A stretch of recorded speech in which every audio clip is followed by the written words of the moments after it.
So go ahead, please. And if you'd introduce yourself and tell us a little bit about yourself as our previous president, Pam Erickson. Okay. Barbara asked me to talk about what I do at the Historical Society, and I've been doing this for about a little more than 10 years, actually. I volunteer in the microfilm room and help as a genealogy volunteer. People come in, and a lot of them have no clue. I want my family, I want to find out about my family. Well, who? Your great grandparents, your grandparents, who do you want to find out about? We usually start, at least I do, with census records so we can find out where they lived if they don't know. Then go on to sometimes newspapers looking or death certificates, find out where they died. Then maybe we can do an obit. It can be a lot of fun. I mean, or sometimes people just go, I have looked everywhere. A woman came up to me last Thursday and said, my family is in Canada, and my grandfather was born and his mom died when he was born, and there is nothing about his baptism, about his birth, because we're assuming that it was such chaos when his mom died at the same time. They didn't do an obit or anything like that. And I said, well, you can try local newspapers. Sometimes they do vital statistics in the newspapers. And so she was going to try that because she had already tried looking for other government documents, but we just kind of help out. And sometimes we bring them over to the other side, which is the Weyerhaeuser Library, and they can look at, depending on how long ago the person was there, they can look at records for insane asylums, which occurs more often than you think it would. But okay, I'm just going to go start here. The topic I'm talking about today is anti-Finn sentiment in Minnesota. Did you know there's actually a word for that? The hostile prejudice, discrimination, or racism directed against Finns, Finland, or Finnish culture. Phobia. The very first Finns arrived in the Delaware Valley in North America in 1638 on 2 Swedish ships, when Finland was still a modest, impoverished country under Swedish rule. And the Swedish, New Sweden is over here. It's the periwinkle purple. And the darker purple is the Netherlands. Gradually, everything became part of the Netherlands. New Sweden became part of the Netherlands area. Finns, as subjects of the Swedish crown at that time, were included in Sweden's 17th century effort to gain a foothold in the New World. And so approximately 1,000 colonists in New Sweden are believed to have been Finns who had first settled in Sweden or who had come directly from Finland. And this is just a picture of a 1988 postage stamp celebrating the 350th anniversary of Finnish settlements in America.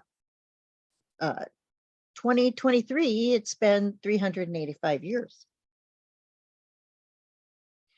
As most of us in this group know, one of the signers of the Declaration of Independence was a Finn named John Morton. His great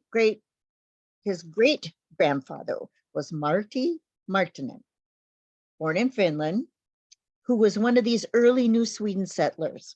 He arrived in Pennsylvania in the 1650s. The largest migration from Finland to the US began after the American Civil War and continued until the 1920s. Altogether, approximately 389,000 Finns immigrated to North America during this time. The years between 1890 and 1914 were the most significant, as they saw over 200,000 Finns leaving for the US. Now, my great-grandparents came in 1900 and 1901, so they did come at this significant time. But where did all those Finns go? And we were just talking about this. Okay, this is based on the 2000 census, and it shows the top 5 states where Finnish Americans immigrated to. Minnesota at that time was number 1, then Michigan, Washington, California, and Wisconsin. And I was kind of surprised to see Wisconsin there. I kind of think of Wisconsin as mostly German, but on the next slide, you will see a map here that shows where the Finnish Americans lived during the 2000 census. The darker the blue, the more concentration, and these are by county. So you can see where northern Minnesota, the very northern part of Wisconsin, and obviously the UP have high percentages of Finnish Americans. Finnish culture became a strong presence in the Midwest and elsewhere, with Finns setting up many schools, churches, political organizations, unions, and of course, saunas. Finnish involvement in unions earned them a bad reputation in the eyes of the exploitative mining companies, with one company head even contacting the powers that be at Ellis Island, statement, not want Finlanders. Despite being well-educated and highly literate, Finns face quite a bit of discrimination. Many often struggled with learning English and were delegated to lower work positions. Their customs and religious beliefs were seen as strange and exotic. And maybe that's the burial rituals, I don't know. And other immigrants considered them to be clannish, which makes perfect sense if no one else speaks your language. You stick with the people who understand you. This is an article here from 1882. And I just wanted to say that as I graduated with a degree in journalism. So this was shocking to me. It's a story about a flat car, railroad car, tipping over the platform of a caboose, and a number of people who were standing on the platform were injured. Among whom the following were injured: Joe Lush, Finlander, both legs off. Dan Phillips, German, one leg off. Elik Burl, Finlander, fractured thigh. This one's hard to read because the very last letter is very murky, but I'm going to say Janin, Finlander, broken wrist. Elik Talbert, Finlander, contusion. Eric Holmstrom, Swede, contusion. Iski Johnson, Finlander, injured in one side. Now, if they can call the gentleman from Germany and Sweden German and Swede, why couldn't they call the Finns Finns?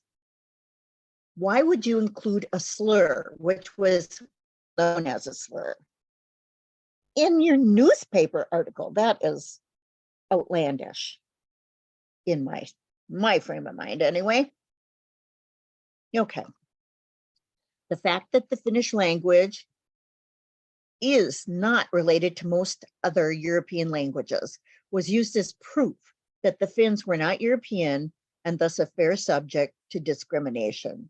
Now, we've had Dan, and I think Barb even talked about how the Finnish language came to be, but here is just a little list of the month of May and what it is in other languages, and then you get down to the bottom and you see in Finnish, it's a whole nother word.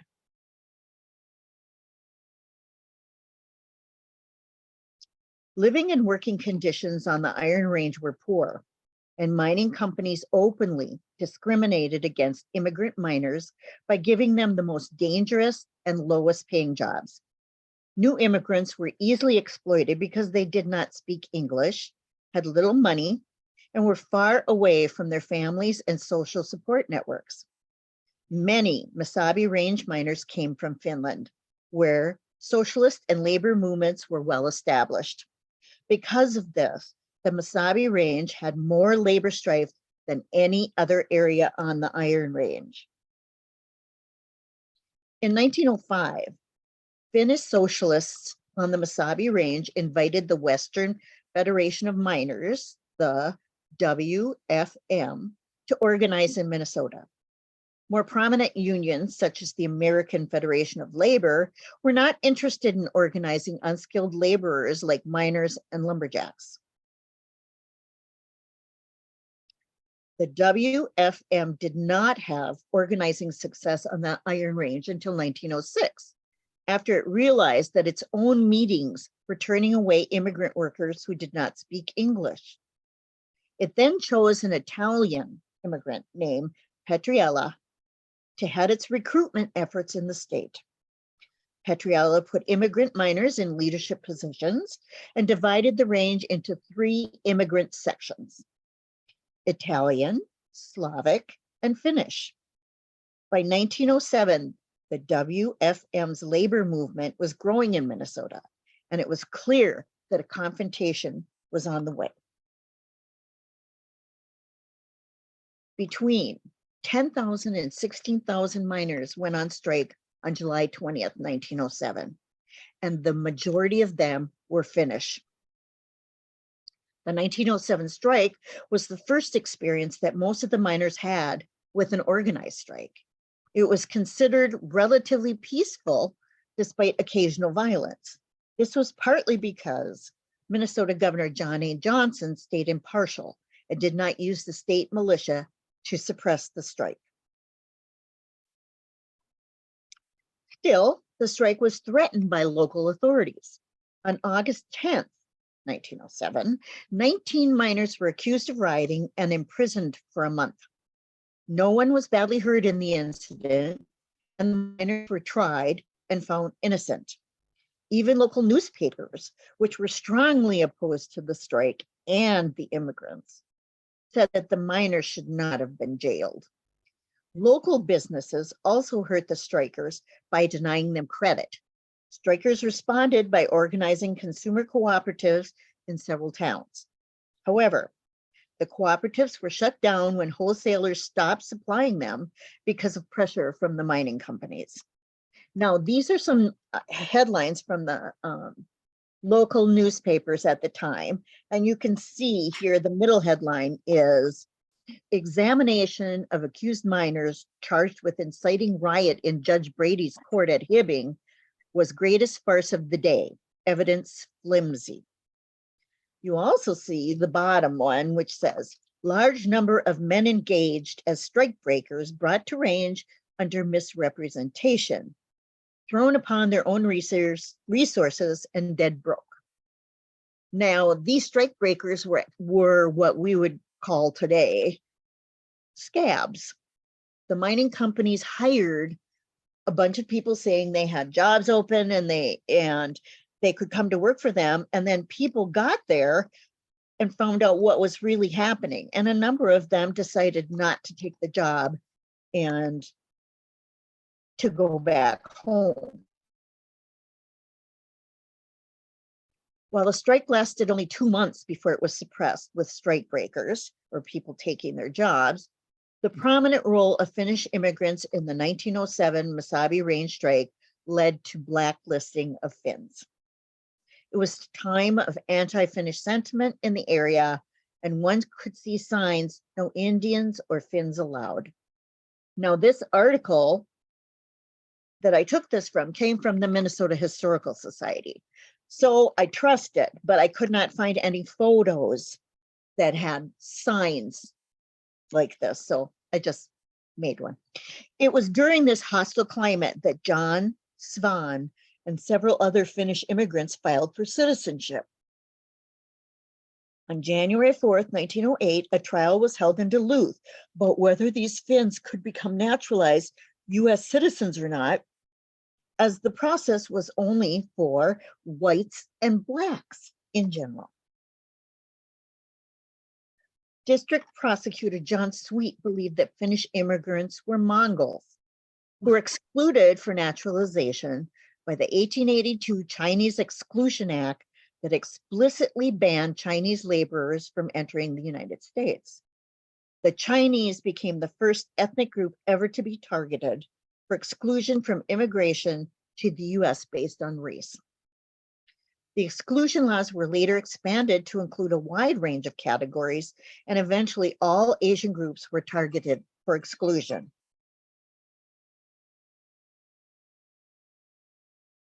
The trial judge, William A. Kent, concluded that the Finnish people may have been Mongolian in the beginning, but that the climate they lived in for a long time and historical Finnish immigration and assimilation of Germanic tribes had made the Finnish population one of the whitest people in Europe.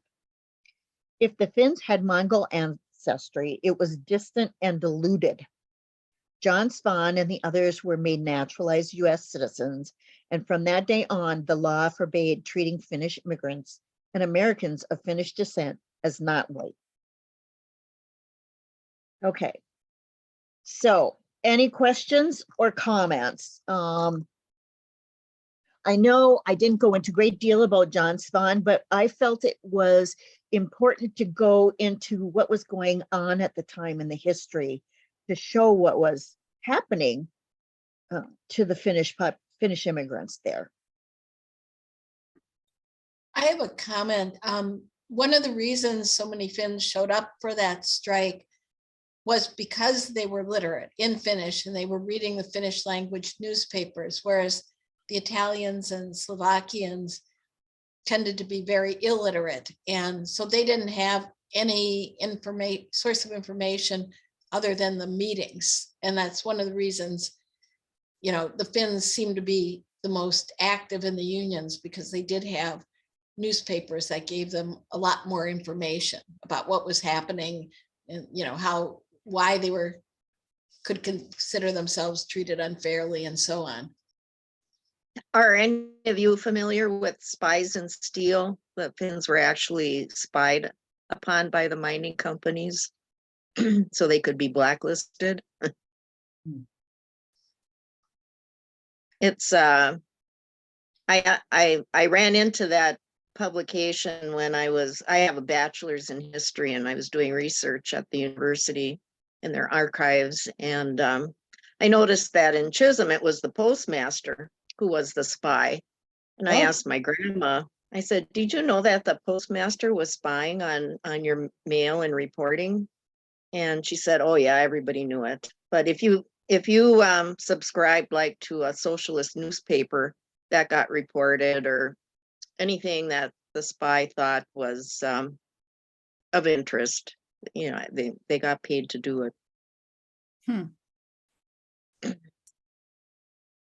I have Well, this just is a Richard. I'm clarification. kind of curious as to, can I speak? Sure. Okay. Oh, What's the history? How did Finlander become a derogatory term? I'm just curious. that's a good question. Barb, you're a Don't know anything language about buff. that. I mean, I did believe it was derogatory, but I don't know anything about it. I'm not an expert on the US. I'm more of an expert on Finland. Finland. And of course, you know, Finland, they're Suomalainens. They're not Finns or Finlanders. That's a Right. Swedish term to begin Right. with. So they're using, well, that may not even be exactly the Swedish one. They're using a name that isn't really appropriate, but then we do that for many countries as well. Yes, but you don't write it in a newspaper article. No, I think you're right. It was a very prejudiced way of describing them. Well, I mean, everything I saw, I didn't put everything in. It got complicated, but it said that Finlander was definitely a slur at the time. I think also along those lines, the Sami were, I mean, Barb knows this way back, and historically they were called Finns. I mean, I think even the Romans or Yeah. somebody called them Finns. Yeah, the Fennies, So, FENNI, which kind of is where the Finn came from, probably.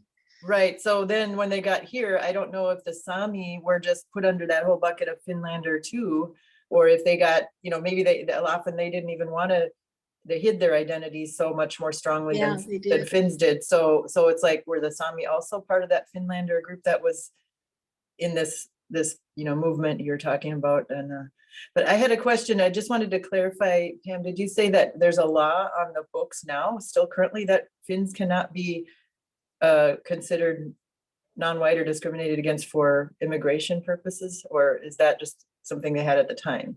No, that's still a law. But Wow. they are considered white. We are considered white. I wonder By how law. many other Oh, groups- really? I wonder how many other groups have that declaration in the law. Probably not that many. Oh, no, but I mean, Mongols, this guy really went far back. I mean, Genghis Yeah. Khan was a Mongol. I mean, that's an insulting term there too. I think at that time, Exactly. Mongol was very insulting too. Yes. But Genghis Khan actually stopped at the border of Finland. I mean, he wasn't even Genghis, but it was some other Mongol groups were in Russia. That's how Russia got founded. But they stopped at the border of Finland. Yeah, they didn't forget it. Well, I think this was his way of discriminating against the Finns. Mhm. And if he could get it, according to law, then who is going to question? The So, things I, go ahead. I was wondering if you were able to find the records of that court case. I found it I suppose I could, but I'd have to go to Duluth because it's in St. Louis County. I found it in the newspapers. That's where I got the information from. Okay. Well, sometimes some of those things are in the Minneapolis Minnesota They're Historical. not at the Historical Society. I already looked. Because it was a court case held in St. Louis County, they would be in the Duluth courthouse. Well, I'll Someplace I tell saw- you, that's not necessary. I'll tell you the story. I was looking for one court case and they told me they're in Duluth. So I went to Duluth. They told me they're in Two Harbors. So I went to Two Harbors and they told me they weren't there. So they had some of them.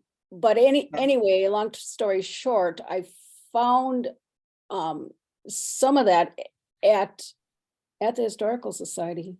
Okay. Well, I asked about it and I was told when I was there that because the trial was in Duluth and in St. Louis County, that the records would be in St. Louis County. Okay, well, that'd be interesting to see. Okay. Is it a federal court case? Okay, should I speak? Yeah, go Yeah. ahead. Marianne Wargelin had one of her students try to research this whole case Great. and found that the records were missing in Duluth. Okay. And that it was her understanding that they're actually somewhere in Washington, DC. Oh, Oh, And the student wasn't able to find any of the records. I suppose they're in the National Archives. because it was a federal case, right? Well, Or was it? I think since the Mr. Sweet was a district attorney, maybe it was just a district thing. But the interesting thing to me was I also searched newspapers.com and nobody else was mentioning this. I mean, there are other states like we know, Michigan and Mhm. that this would be very important to Yeah. because of the number of Finns, but I could not find it in any Hmm. newspapers except the Duluth newspaper. Interesting. I saw a long article on that described, and it was a miner from, I think, Bill that got a bono attorney and prevailed in a court in Duluth. And the conclusion was that the Finns are the only people who have a court case verifying that they are white. Well, and John Swan was his, he was from Eveleth, and his Right. tombstone actually is in the Eveleth Cemetery, but it's, even though his name was SVAN, his tombstone is listed as SWAN, John In Swan. Finnish, B and W are the same, I mean, they're equivalents, so. Right. And you'll see them flip, like sometimes they'll put a V, sometimes a W in the same word, so that's not a big deal. I was going to mention what I've read about why Finns were considered so exotic was mainly the sauna, because they went into this strange building that was all heated up, and then they often came out naked and rolled in the snow or jumped naked into, you know, a hole in the ice. That was one of the things that, and they thought they were having some strange, you know, rituals that were non-Christian when they were doing this. So. It was mainly I have a relative on my great grandfather's side who was part of that strike, and the black. You went blank. What? We couldn't hear you for a second. Oh, he got on a train and went with others and went all the way to Bisbee, Arizona to work in their copper mines. Yeah. A lot of them went to other states to work, and a lot of them bought or homesteaded, I should say, land outside just outside the range. You know, Bisbee, Arizona has a whole history of discrimination against the Finns. Oh, And in fact, golly, not to go into too much detail, but the head of Valley Outreach, which in Stillwater, Minnesota is the food shop, is a person named Tracy Mackey. She's actually from the East Coast, but I think it's her uncle or great uncle owned a motel in Eveleth. And for some reason, she ended up with a lot of postcards in the Finnish language, communicating from Bisbee, Arizona, up to some small farm place in Minnesota, northern Minnesota. And Dan at the time he was Karvinen, translated one or two of them, but he said that it's the old Finnish. But it was when they were trying to do the international workers, what is it, IWW something, and the unionization. But in Bisbee, they put a whole lot of the miners on a train and took them out into the desert and just left them there. yes, I did hear about that. I really think you hit on a point at the timing. You look at the timing in the early 1900s.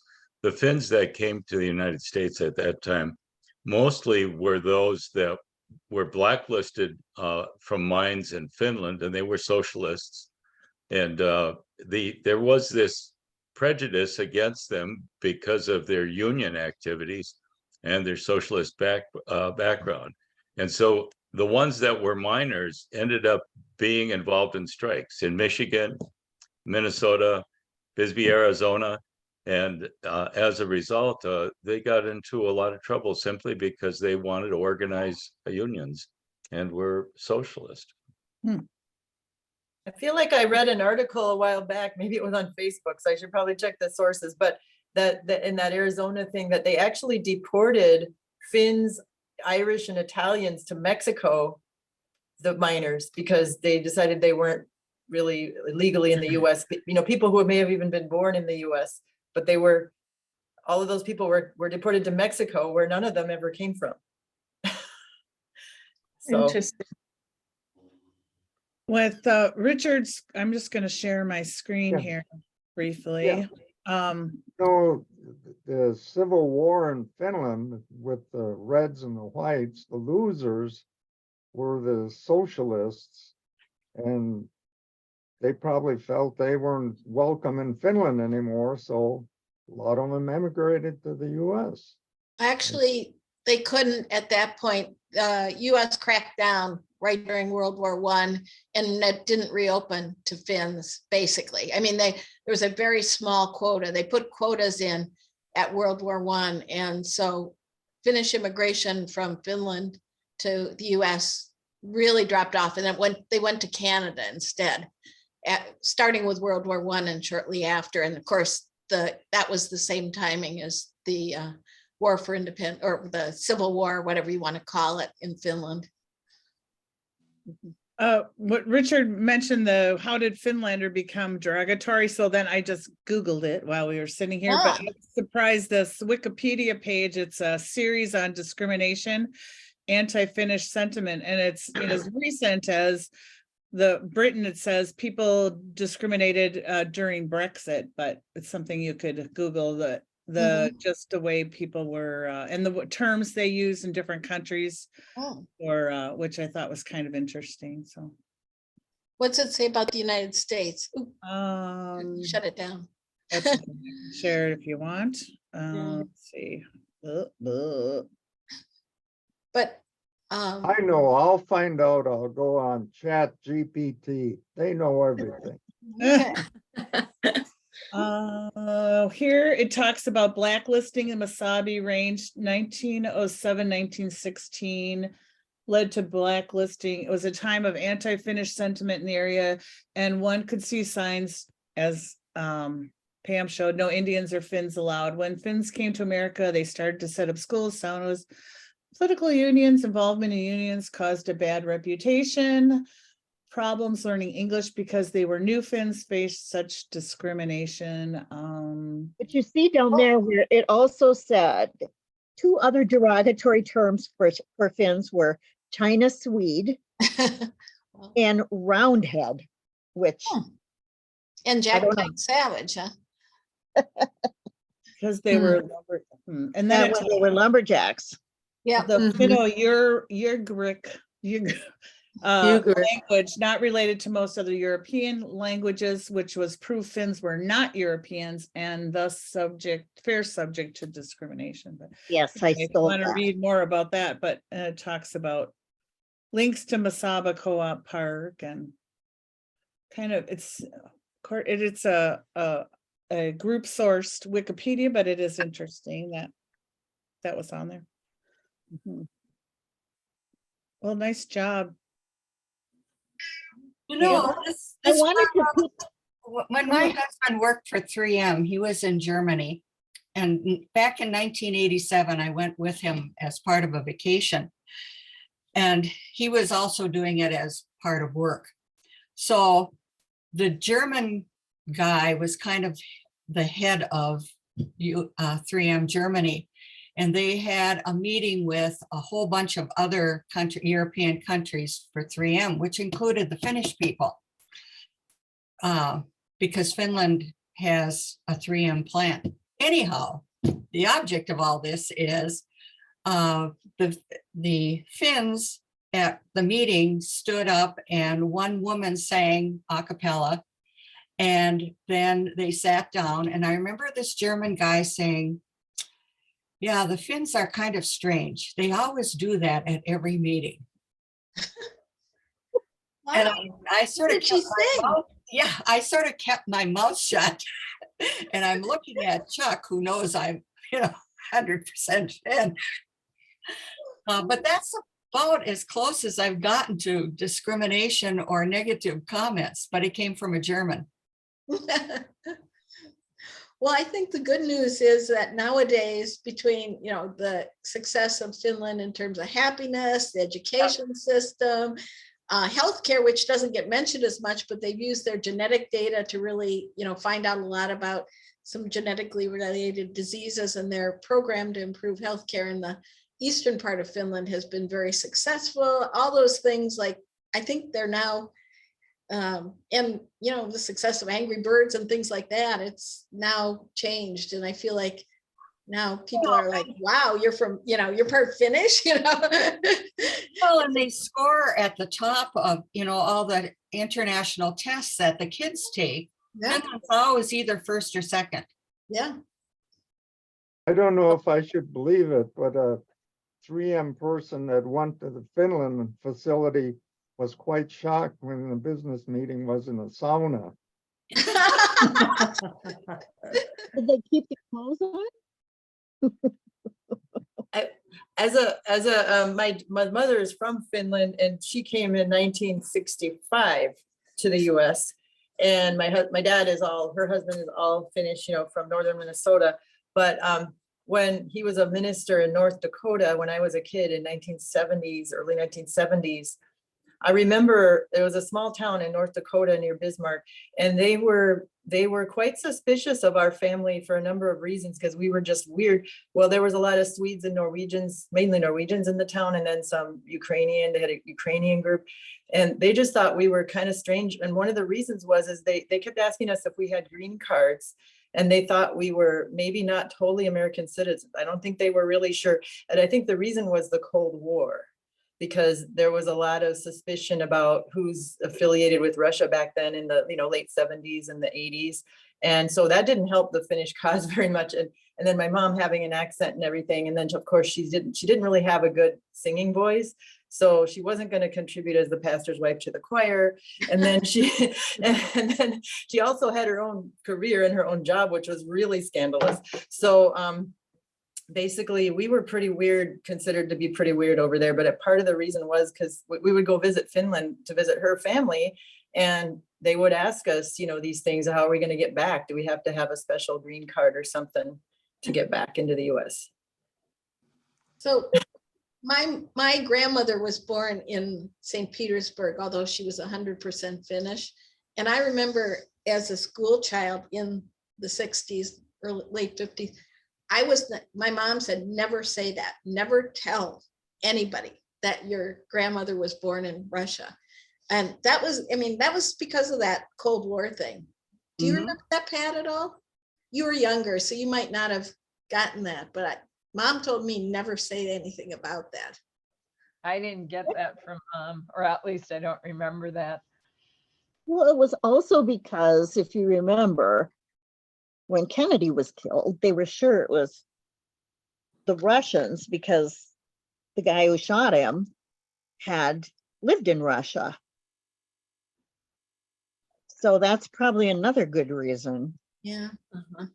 I think that's a really good point, Karen, that it changed from being socialists to being like maybe considered Russian sympathizers or something, because Finland had to do so many reparations to Russia and be so careful. So many of the other countries next door got eaten up back, into the Soviet Union, and Finland, kind of walked a very fine line to stay out of it. Yeah, and I wonder if the fact that Finns went back to, Stalinist Russia also wasn't part of that memory. Yeah, that too. Had, because when I visit with my friend Mavis up in like Michigan at Berga and stuff, people, when you say you're Finnish, inevitably people start telling you about, like, they remember somebody such and such in the community went back to Finland. They may be Native American or something else, but they remember somebody went back to Finland, and they knew those people and they never came back. It's a memory that's still there in today. Yeah, that's true. I would also just like to add, though, that Finns are still, well, we were discriminated against, and I think in Europe too, and in Scandinavia. My mom said when she grew up, she was a all Finnish family, and she said she had a crush on a young man, and he was a Swedish family, maybe from a sort of upper class family, Swede, and so she knew that she could never really date him because his family would never accept that he dated a Finnish girl. Even that was in Finland in the 1960s. Wow. And so that whole thing between Swedes and Finns, I think it's carried through to the culture here to some degree. I mean, maybe it's more forgotten here than it is in Finland, but I think it's behind that too, especially in that. Well, on the range, if you could pass for Swedish, if you were a Swede Finn, you would get a better job than a Finn. My aunt married a Swede Finn, and he became, operator of one of the digging machines. But a Finn could never hope to get to that position. Right, and I remember when the Swedish Institute had an exhibit about hospitals or nursing or something not too long ago, a couple of years ago. The Swedes had their own hospital, the Germans had their own hospital, everybody had their own hospital, but the Finns were allowed to go to the Swedish hospital, like allowed to. That's what I remember reading on one of the signs. So that was here not that long ago. But I would also like to say that Finns in Finland still today have a lot of discrimination against their own internal minority, which is the Romani people. Mhm. and they, the Roma people, and my mother grew up getting some of that, you know, in her thinking, because that's what her parents talked about and thought like. And I remember when I was a little child in Finland in the 70s visiting my grandmother, and she would buy these wonderful embroidered or crocheted bedspreads. They were the full like king size bed with all crocheted. It's like a huge doily. I mean, it was made by hand. It was amazing. And this Roma woman would come and sell it to my grandmother at the top floor of her apartment building, walking up the stairs because she knew my grandmother would buy it from her. When I was there, my grandmother sent me to the bedroom in the back, and I couldn't see the woman at the door. Oh, She was afraid that I would be taken. oh my gosh. It was 50s, you know. And they still, and when Hila Grun first came to FinFest in 2014 and was the first Roma person to perform at a FinFest ever, and the ambassador of Finland was there and everything, that was a huge deal. And I was sitting next to these Finns from Finland, and we were just, that was before the program started, having a really good chat. You know, Finns are friendly when they first meet you, and we didn't know each other, but they were just sitting there, so I was chatting with them. And then and they were enjoying the thing clearly. And then as soon as Hilja got up and started singing, they just went stone cold. It was a very clear difference. And then they warmed up again when some other stuff was happening. So it's still there in the Finnish culture and on the law books in Finland. In the 1700s, there was still a law that you could actually kill someone of Roma descent if you saw them. So I think, I'm not sure if that's still on the books now, but there was an actual law allowing that back in the 1700s. My soapbox over. Preposterous. Interesting. Well, I know I didn't go into John Swan a lot, but I wanted to put the historical perspective on what was happening at the time. So, Mhm. Well, just to go back to your very earliest thing, the Finns originally didn't get credit for the log cabin where it was right. Finnish design. They were the ones who built them first in New Sweden, and they never got credit for that. I think, you know, still to this day, if you ask the average person, they'd have no idea that was where it came from the Finns who were in New Sweden. Right. I would like to make a comment about Pam's presentation, and the thing that she does point out is there's a lot of history information at the Minnesota Historical Society.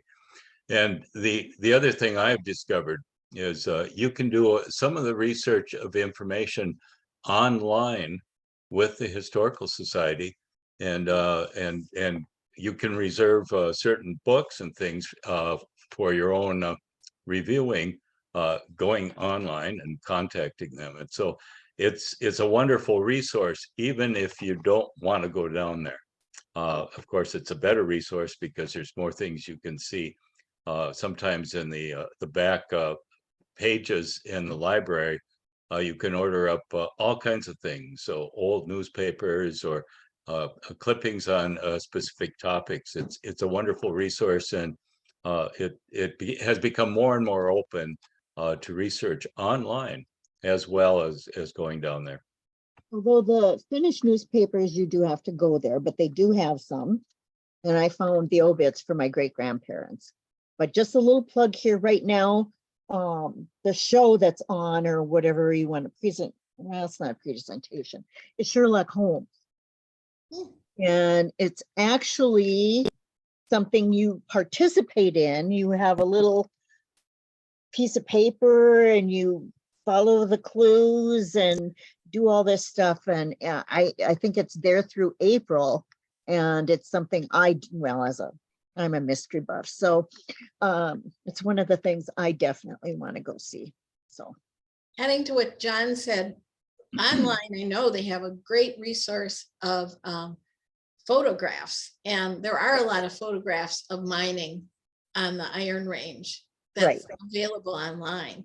So who knows, you might find one of your ancestors in them. yeah, no, not mine.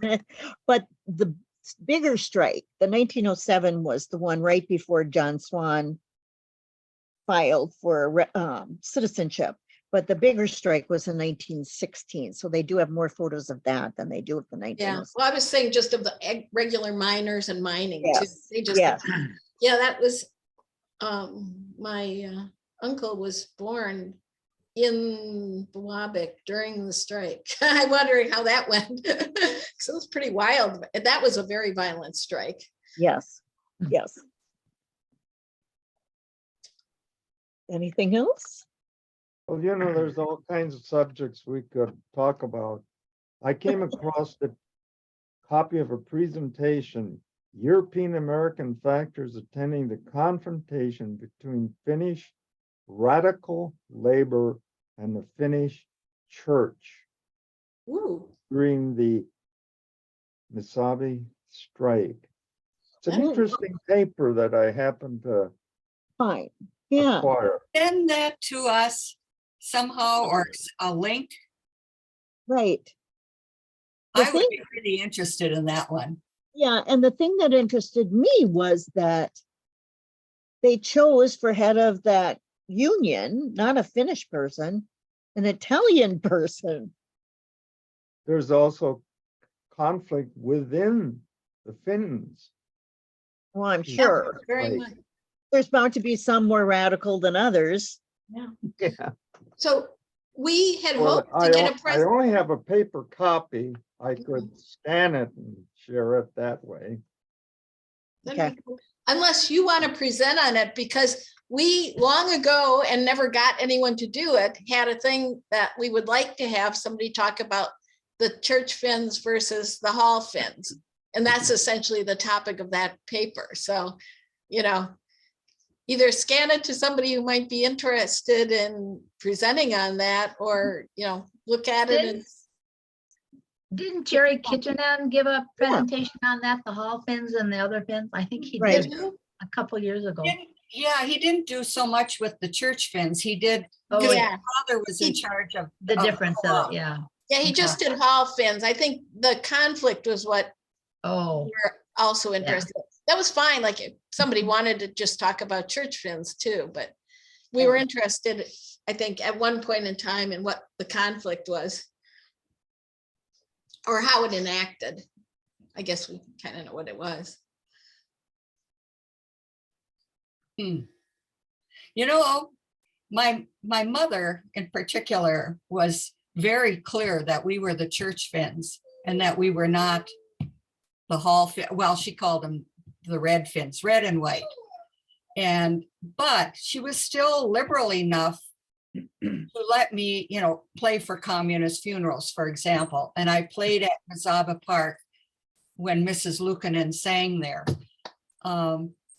So she didn't forbid anything. So I kind of saw both sides of everything, like the church and the, and I remember her saying during the 1950s that, when they were really, the government was really opposed to socialism, communism, etc., that many of the Finns joined the Unitarian Church so they could say that they were a church-related Finn, when in reality they were socialist/communist, at least up on the Iron Range. I think Congregationalist was also another outlet they used as opposed to Lutheran, Yeah. because that's it's not quite as liberal as Unitarian, but. Joan, what did you play? Joan, what did you play? I played the piano and the organ Oh, wow. for that. So did you play like dance music or hymns, or what were you playing? Yeah, what did you play for their funerals? you pay for funerals. Yeah. But I mean, were funerals. they Christian funerals, the red funerals? No, they weren't. They were usually fairly quiet. And one of the songs, and Mrs. Lukanen was the one who usually sang at those, and it was through the Co-op Mortuary in Virginia, which now is called the Range Funeral Home. And she always sang, "Somewhere the sun is shining," somewhere. So I got to know that one quite well. And then she varied other, not hymns, but So just, songs in the midst of that.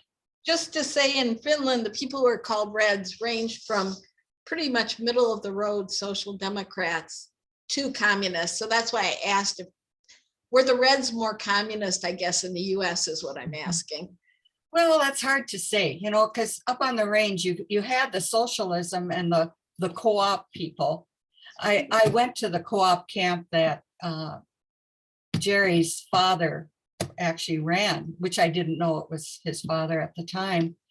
And of course, I had a lecture from my mother beforehand, which was, you know, either don't listen to the lectures, or if you do, when you come home, she wants to discuss them with us.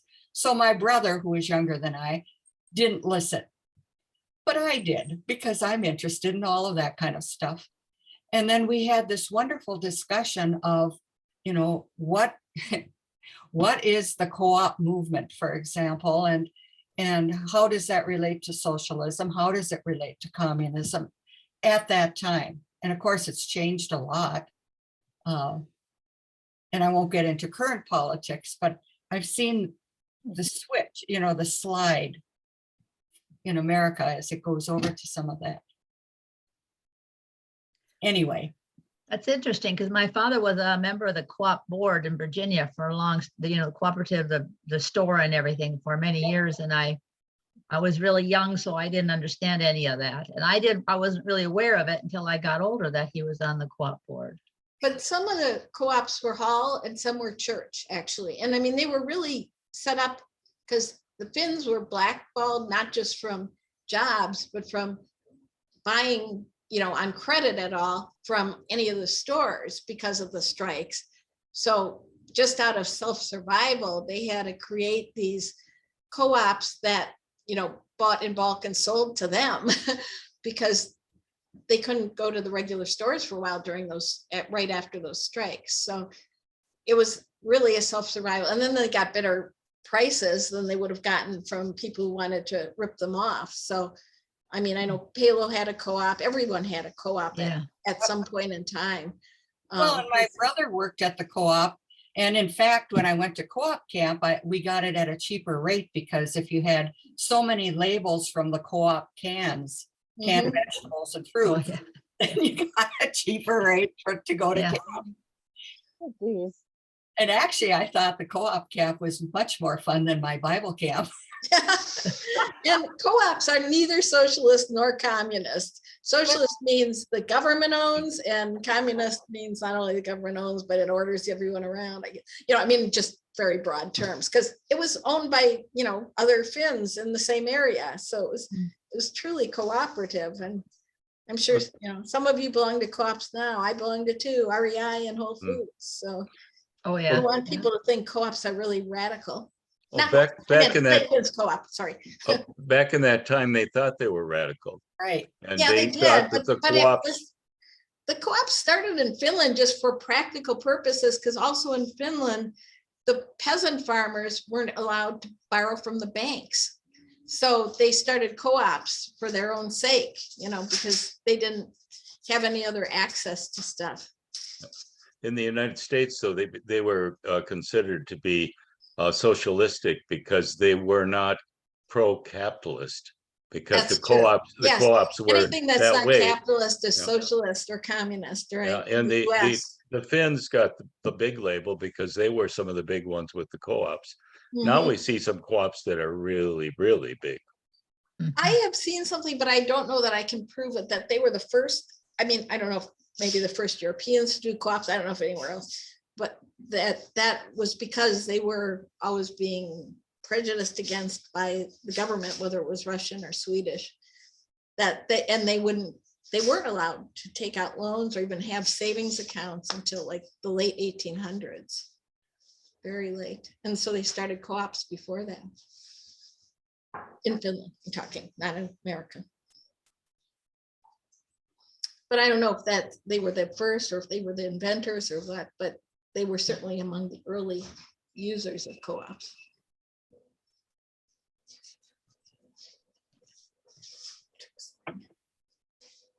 So that would be it. It was kind of a prejudice. You're right, though, John. People were prejudiced against them because they had co-ops. They're just too creative to finding solutions to things that were very useful, like saunas and co-ops, that other Right. people just didn't have. Well, I know Cloquet had a big co-op, and I didn't even realize that co-op stood for cooperative. It was just the name Cooperatives. of the store. And we used to, it had a grocery store on one side and kind of like a hardware / farmers thing on the other side. We would ride our bikes there because they had a pop machine that had bottles, and they had Mountain Dew in bottles. Oh, And we would ride our bikes there, and I can't even remember if it was a dime or something for the pop bottle. But anyway, all these old Finnish men would be sitting around in these chairs talking away, and you know, it didn't even like raise an inkling to me because I was so used to it. Mhm. And then when they did speak English, their accents were almost I couldn't understand them. But yeah, it was they also had a co-op credit union. They still do, I think. Yeah. mhm, yes. They're like co-op insurance, co-op phone companies, co-op everything. Mhm. If you want to see a co-op like the one you just described, there's still one in Finland, Minnesota. Ah. Yeah. Interesting. Before we sign off, I'm gonna just interject two quick things for kind of a late member announcements. Number one, we've got the board meeting minutes that we're finishing up. We didn't get them out at the end of this week here because partially because my grandson was born. Oh, So I'm Grandpa Isolde. congratulations. Yeah, he was Name? Oliver Ano. Oh, Eno is my father. That's my father's Eno name was my too. father, so that's my Ano's yeah, my so father. he's gonna have that whole lifetime of explaining that name Eno to people. Yes, he is. And people won't know how to pronounce My- it. My dad always said, you know, and people spelling it, you know, Eno and I know, and you know, everything under the sun except the correct thing. But so anyway, yeah, so I've got a grandson, Oliver, now, so we're really excited. It was a very happy day for us. Yeah. Very nice. My dad's uncle was Oliver, and he was very proud of his uncle Oliver. So that's an auspicious name in our family. So congratulations. All right, thank you so much. All right. All right, I think we're good. Thanks to everyone for hanging on for chat time. We definitely fulfilled our social duties for our charter. And learned a lot from each other. Yeah. Right. Well, so the next meeting, March topic is, John and I, oh yeah, Barb and John. yeah, I have to talk to you, or just, you can let me know how much time you want. I can adjust to that, John. I think we'll have to exchange communication along the way as we're I think preparing. so, yeah. Yeah, Okay, All sounds All right, good. everyone, well, take care and we'll have a good week. And we'll see you next time. Thank All right, thank you, everyone. thank Bye, you. everybody. Kiitos. Thank you. Pam. Great job, Pam. Hey. Yeah, good job.